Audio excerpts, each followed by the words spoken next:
할렐루야. 아멘. 우리 옆 사람과 함께 고백하겠습니다. 하나님께서 하십니다. 하나님께서 하십니다. 한 번 더 고백하겠습니다. 기대가 됩니다. 기대가 됩니다. 2023년 우리는 이제 이렇게 고백합니다. 우리는 하나님의 사람입니다. 우리는 하나님의 사람입니다. 할렐루야. 아멘. 우리의 고백처럼 하나님께서 우리를 하나님의 사람으로 온전케 하실 줄 믿습니다. 아멘. 약속은 사람을 움직이게 합니다. 나아가서 우리가 사는 세상을 약속으로 움직인다라고 말해도 과언이 아닐 것입니다. 우리는 가정을 이룰 때도 분명히 신랑에게, 신부에게 약속했습니다. 또 직장에 취업해서도 근로계약서를 쓰고 약속을 했습니다. 기업과 기업 간에도 약속을 합니다. 또 국가와 국가 간에도 조약을 맺고 약속을 합니다. 또한 우리는 우리 자신과도 약속을 합니다. 내일 몇 시에 일어나서 무슨 일을 하고 누구를 만나야겠다라고 다짐을 하고 약속을 합니다. 이처럼 약속은 우리의 사회를 유지하는 울타리와 같은 것입니다. 그러나 오늘날 사람들은 이런 약속을 그리 중요하게 생각하지 않는 것 같습니다. 지금 우리 자녀들은 기억하겠지 못하겠지만 아마 어른들은 몇 년 전에 코리아 타임이라는 말 많이 사용하셨죠. 약속 시간보다 항상 늦는 우리의 모습을 코리아 타임이라 하며 정당화하기도 했습니다. 또 무슨 교회 타임이라는 말도 있었습니다. 어느 교회 가면 항상 태평중앙교회 타임이 있어요 하면서 한 10분이나 30분 정도 늦는 것은 그저 아무렇지 않게 그렇게 희화하기도 했었습니다. 이처럼 너무나도 쉽게 그 약속을 어기고 약속을 저버립니다. 심지어 무책임한 약속을 만발하기도 합니다. 저 역시도 이렇게 사람을 만나고 헤어질 때 되면 그냥 보내는 게 뭔가 섭섭해서 전화해, 한번 만나서 밥 먹자, 꼭 만나자, 이런 약속을 남발했던 적이 있습니다. 그러다 보니 다른 사람에게 하는 나의 약속도 의례, 형식상, 예의상 하다 보니 이제는 다른 사람의 약속도 그리 신뢰하지 않는 것입니다. 그저 체면상 어쩔 수 없어서 말한 것으로 그렇게 여기는 것입니다. 그러나 한번 약속한 것을 반드시 지키시는 분이 있습니다. 약속한 것을 지키지 않은 적이 없으신 분, 심지어 상대방이 그 약속을 지키지 않아도 끝까지 약속을 지키시는 분, 그분은 바로 우리가 믿고 섬기는 하나님이십니다. 민수기 23장 19절은 이렇게 말씀합니다. 우리 화면을 보고 함께 읽겠습니다. 하나님은 사람이 아니시니 거짓말을 하지 않으시고 인생이 아니시니 후회가 없으시도다. 어찌 그 말씀하신 바를 행하지 않으시며 하신 말씀을 실행하지 않으시냐. 아멘. 우리 하나님은 약속하신 것을 반드시 지키시고 이루십니다. 비록 우리가 하나님과의 약속을 지키지 않을 때도 있습니다. 그러나 하나님은 그 약속을 지키십니다. 왜냐하면 하나님은 참되고 신실하신 바로 그 하나님의 이름을 위하여 약속을 지키시는 것입니다. 그리고 이 약속은 하나님께서 일하시는 가장 중요한 방식 가운데 하나입니다. 하나님의 일하심을 보면 하나님은 항상 우리와 약속을 먼저 하고 그리고 그 약속을 이루시고 성취하심으로 하나님의 일을 이루어 가십니다.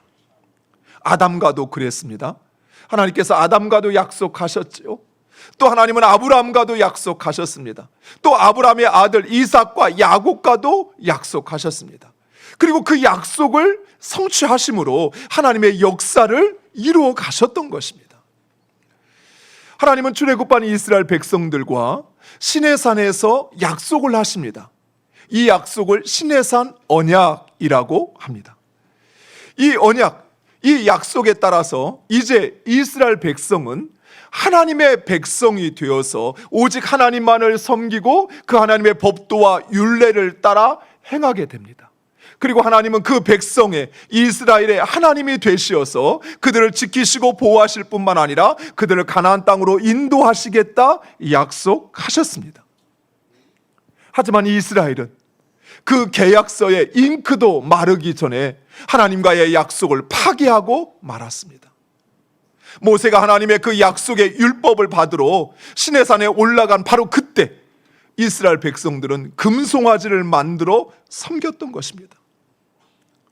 또한 하나님은 이스라엘의 보호자가 되고 구원자가 되어서 그들을 지키시고 보호하시겠다 약속하셨습니다.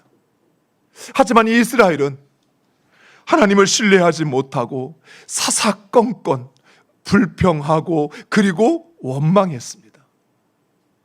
사랑하는 성도 여러분, 우리가 누군가를 향하여 원망하고 불평한다는 것은 바로 그 존재를 신뢰하지 못한다는 것이요, 사랑하지 않는다는 것입니다.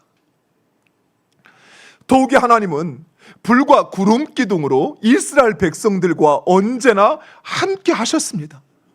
그리고 그 이스라엘을 찾을 때마다 하나님은 만나 주셨으며 그리고 그들이 구할 때마다 응답하셨습니다. 하지만 이스라엘 백성들의 그 원망과 불평은 끊이지 않았습니다. 왜 그랬을까요? 하나님은 언제든 이스라엘을 찾아주시면 만나주시고 그리고 찾고 기도하면 들어주시고 응답하시고 도와주셨건만 왜 이스라엘은 그 하나님을 찾고 도움을 구하기보다는 먼저 원망하고 불평하였을까요? 그것은 바로 불평과 원망은 사단으로부터 오는 것이기 때문입니다. 감사와 찬송은 하나님으로부터 오는 것입니다. 하지만 불평과 원망은 사단이 우리에게 심어주는 것입니다. 여러분, 욥기서에서 본 것처럼 사단은 끊임없이 욥으로 하여금 불평하고 원망하도록 그를 시험하고 그에게 있는 소유를 빼앗고 그의 자녀를 빼앗고 그의 건강을 해치웠습니다. 왜요? 하나님을 원망하고 불평하게 하기 위해서. 불평하는 우리들은 이렇게 변명합니다. 내가 불평하는 것은 다 이유가 있어. 아니, 내가 없는 사실 말해? 내가 문제니까 말하는 것이지. 그리고 내가 잘 되라고 이야기하는 거지. 내가 지금 못 되라고 말하는 거야? 이렇게 우리는 우리 자신을 변명합니다. 근데 여러분, 가나안을 정탐했던 12명의 정탐꾼 가운데 10명의 정탐꾼도 이처럼 똑같이 스스로를 변명했어요. 우리가 안 본 사실, 우리가 없는 사실 지어내서 말하는 거 아닙니다. 가나안에는 정말 우리를 집어삼킬 만한 안악자손들이 있어요. 우리는 그들에 비하면 그들의 메뚜기 마냥 그 정도밖에 되지 않아요. 있는 사실을 말했어요. 그리고 우리가 그 땅에 들어갈 때는 우리는 죽을 수밖에 없습니다. 내가 이스라엘 백성들을 위해서 말하는 것입니다. 이러면서 10명의 정탐꾼들은 자신의 불평과 원망을 정당화했던 것입니다. 물론 그 의도 참 좋습니다. 그 진심 잘못됐다고 말하고 싶지 않습니다. 그러나 불평과 원망은 하나님의 방식이 아니라는 것입니다. 하나님 나라의 방식은 불평하고 원망하는 것이 아니라 그 문제를 내가 책임지는 것입니다. 그리고 내가 해결하는 것이. 그래도 안 되면 하나님의 도움을 구하고 하나님께서 일하시도록 기다리는 것. 이것이 바로 하나님의 방식입니다. 사랑하는 성도 여러분, 여러분이 사용하는 여러분의 방이 다른 가족이 아니라 그냥 여러분 혼자 사용하고 있는 그 방이 어지러워져 있어요. 막 물건이 이리저리 막 아무데나 있고 정리도 안 돼 있고 그래요. 그러면 여러분은 여러분 자신한테 원망하고 불평합니까? 만약 그런 상황을 보고 자기 자신을 원망하고 불평한다면 병원에 꼭 가보셔야 돼요. 정신 진단을 받으셔야 돼요. 자신을 원망하고 불평하는 사람 없습니다. 그럼 어떻게 합니까? 내가 치우지요. 그렇죠? 주인이기에 내가 치우고 내가 정리하고 내가 해결하는 것입니다. 사랑하는 성도 여러분, 내가 불평하고 내가 원망하는 것은 자신이 주인이라는 사실을 망각하기 때문에 그래요. 하나님은 우리가 이 땅에 하나님의 백성으로 주인된 마음을 가지고 살기를 원하시는 것이, 그래서 불평하고 원망하기보다는 내가 그 문제를 책임지고 내가 그 문제를 해결하고, 그래도 안 되면 하나님의 도움을 구하고, 그리고 하나님이 일하실 때까지 기다리는 것입니다. 무엇보다도 이 불평은 분명한 대상이 있습니다. 그렇죠? 남편을 불평하든지 아내를 불평하든지 또 자녀에 대해서 불평하든지 또는 부모에 대해서 불평하든지 또는 지도자를 향하여 불평하든지 그 대상이 있어요. 그런데 여러분, 우리가 원망하고 불평하는 그 대상, 실상은 바로 하나님이라는 사실을 우리는 분명히 기억해야 합니다. 광야에서 이스라엘 백성들이 모세를 향하여 원망하고 불평합니다. 그런데 하나님은 그들이 나를 향하여 원망하고 불평한다라고 말씀을 하셔요. 왜 그럴까요? 모세를 세우시고 그리고 모든 상황을 주장하시는 분은 바로 하나님이시기 때문입니다. 그래서 그 모세를 향하여 불평하는 것은 모세를 세우신 하나님을 불평하는 것이요, 나의 상황으로 인하여 불평하는 것은 나의 삶을 주장하시는 하나님, 가로 부분을 그 하나님을 원망하고 불평하는 것이. 미국에 가면 중부의 미주리주 캔자스시티에 크라이스트 교회를 담임하고 있는 웰 보엔 목사님이 계십니다. 여러분 지금 보시는, 제가 이렇게 사진을 준비한 것은 이분이 아주 유명하신 분이에요. 어느 날 이 목사님이 교회를 목회를 하는데 이런 고민을 하게 되었습니다. 왜 내가 목회하는 성도들은 헌금 생활도 잘하고 왜 예배도 잘 드는데, 그런데 왜 그들의 삶에는 변화가 없을까? 목회자 마음이, 성도들이 그 지지부진하고 그 지난한 고난을 이젠 좀 그치고 이제는 좀 잘 되고 성공하는 인생을 좀 살았으면 좋겠는데 왜 저 사람의 삶은 저렇게 불행이 끊이지 않을까? 이런 고민을 했던 것이에요.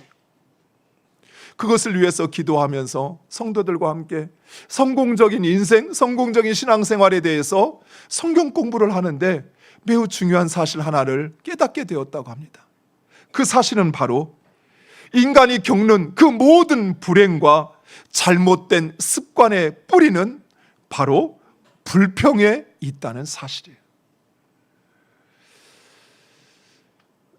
저 역시도 목회를 하면서 또 주일학교 학생들을 25년, 30년 가까이 이렇게 양육을 하면서 제가 지켜봤던 우리 주일학교 자녀들 가운데 그 아이의 삶이 처음에는 너무나도 힘들고 어려운 가정 환경 속에 있었지만 좀 지나 그의 삶을 쭉 지켜보면서 그 아이가 자신의 생활과는 아주 완전히 다른 변화된 성공적인 인생을 사는 아이들의 삶의 모습에는 공통점이 있어요.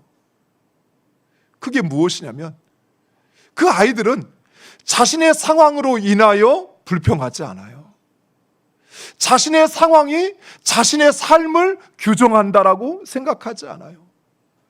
사랑하는 성도 여러분, 우리 불평 안 하는 것 같지요? 이렇게 보니까 다들 온화한 얼굴로 항상 모든 것에 기뻐하며 감사하는 것처럼 하지만 우리 자녀 조금만 말 안 들으면 내가 너 때문에 속상해, 아이고 내가 너 때문에 왜 사는지 모르겠다, 이런 불평이 나도 모르게 막 나오잖아요. 사랑하는 성도 여러분, 불평과 원망의 말이 우리의 삶에 찾아올 때마다 우리는 깨달아야 합니다. 지금 사단이 나를 넘어뜨리기 위해 유혹한다는 사실을.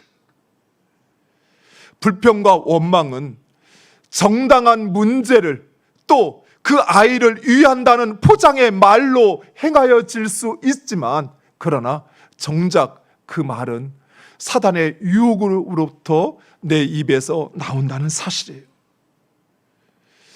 하지만 하나님은 이스라엘의 원망과 불평에도 불구하고 이스라엘과의 약속을 지키셨습니다.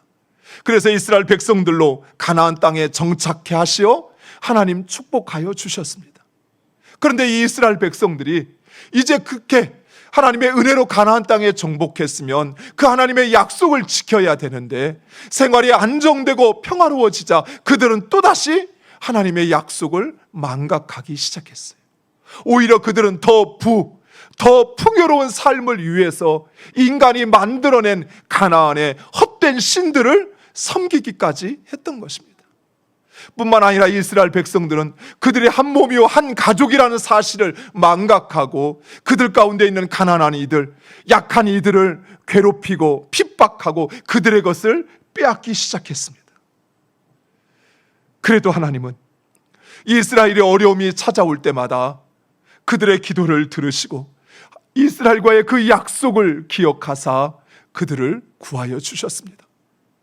하나님은 사사와 선지자들을 보내셔서 그들을 그 환난과 이방 민족의 괴롭힘 속에서 그들을 구원하셨던 것이. 하지만 이스라엘은 점점 더 최악으로 치닫기 시작했습니다. 심지어 하나님을 위하여 성전을 건축해 놓고는 그 하나님의 성전에 이방 신상과 제단을 세우고 그곳에서 그들을 섬기기까지 했습니다. 또 이방 숭배자들을 위하여 성전 안에 남창과 창녀들을 두기도 했던 것입니다. 결국 하나님은 이스라엘을 심판하시기로 결정하십니다. 물론 하나님은 오래오래 참고 기다리셨습니다. 그리고 선지자들과 예언자들을 보내셔서 경고도 했지만 그 모든 노력이 무용지물이 되고 말았어요. 오히려 백성들은 점점 더 완악해졌습니다. 경고를 듣고 하나님께서 너희를 심판하신다라는 경고를 듣고 깨닫고 돌이켜야 하는데 오히려 자신을 정당화하고 그리고 완악한 마음으로 하나님의 징계 없이는 돌이킬 수 없는 상황에 치닫게 된 것입니다.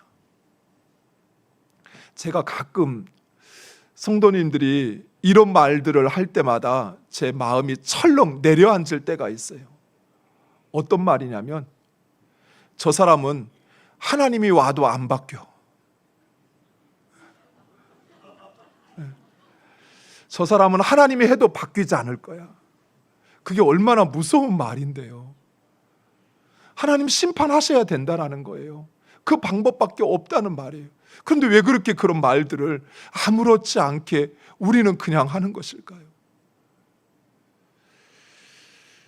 결국 이스라엘은 가나안에 정착한 지 800년 만에 그리고 이스라엘의 왕조가 세워진 지 400년 만에 그들은 그 땅을 잃고 나라를 잃고 자유를 잃고 이방 민족의 포로가 되어 이방 땅으로 끌려가게 됩니다. 하지만 이것은 하나님의 최종적인 심판이 아니었습니다. 오히려 하나님은 더 큰 그림을 그리고 계셨습니다. 즉 하나님은 이스라엘을 넘어 모든 민족을 백성을 삼아 하나님 나라를 세우시기 위한 바로 원대한 계획을 세우시고 이뤄 가셨던 것이에요. 오늘 본문 31장 8절 말씀 우리 화면을 보고 함께 읽겠습니다. 보라 나는 그들을 북쪽 땅에서 인도하며 땅 끝에서부터 모으리라. 그들 중에는 맹인과 다리 젖은 사람과 잉태한 여인과 애상하는 여인이 함께 있으며 큰 무리를 이루어 이곳으로 돌아오리라. 아멘. 비록 이스라엘은 하나님과의 약속을 지키지 않았지만 하나님은 이스라엘과의 약속을 지키시어서 그들을 돌아오게 하시겠다 말씀하십니다. 또한 이스라엘 백성들뿐만 아니라 하나님은 모든 민족과 열방을 구원하시어 돌아오게 하시겠다 말씀하십니다. 물론 그렇다고 해서 이스라엘 백성의 죄악과 불순종이 간과되어지거나 용납되어지는 것은 아닙니다. 하나님 말씀하신 대로 약속하신 대로 하나님을 버린 이스라엘을 심판하십니다. 그래서 그들은 적과 꿀이 흐르는 가나안 땅에서 쫓겨나 전 세계 가운데 유리하는 방랑하는 삶을 살게 됩니다. 적게는 70년, 길게는 2000년 동안 이스라엘 백성들은 전 세계에 흩어져서 방랑자의 삶을 살았던 것이에요. 그리고 그 시절은 결코 만만하지 않았습니다. 대표적으로 2차 세계대전 당시 히틀러에 의해서 자행되었던 홀로코스트, 당시 유럽에 흩어져 살던 600만의 이스라엘 백성들이 히틀러와 나치 정권에 의해서 죽음을 맞이했던 것입니다. 이처럼 땅을 빼앗기고 나라를 빼앗기고 자유를 빼앗긴 이스라엘 백성들의 삶은 평탄하지 않았습니다. 사랑하는 성도 여러분, 우리 하나님은 약속하신 것을 반드시 지키시는 하나님이십니다. 그것이 축복의 약속이든 그것이 저주의 약속이든 하나님은 그 약속을 반드시 지키십니다. 비록 우리가 때로는 하나님의 말씀에 순종하지 못한다 할지라도 하나님은 오직 신실하신 자신의 이름을 위하여 그 약속을 지키십니다.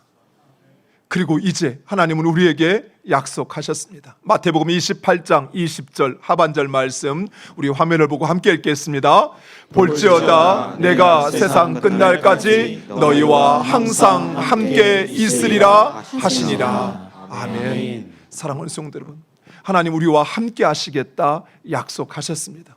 이제 우리 모두 천국 시민으로 그 하나님의 말씀에 순종하는 삶을 살아가는 여러분 되시길 간절히 축원드립니다.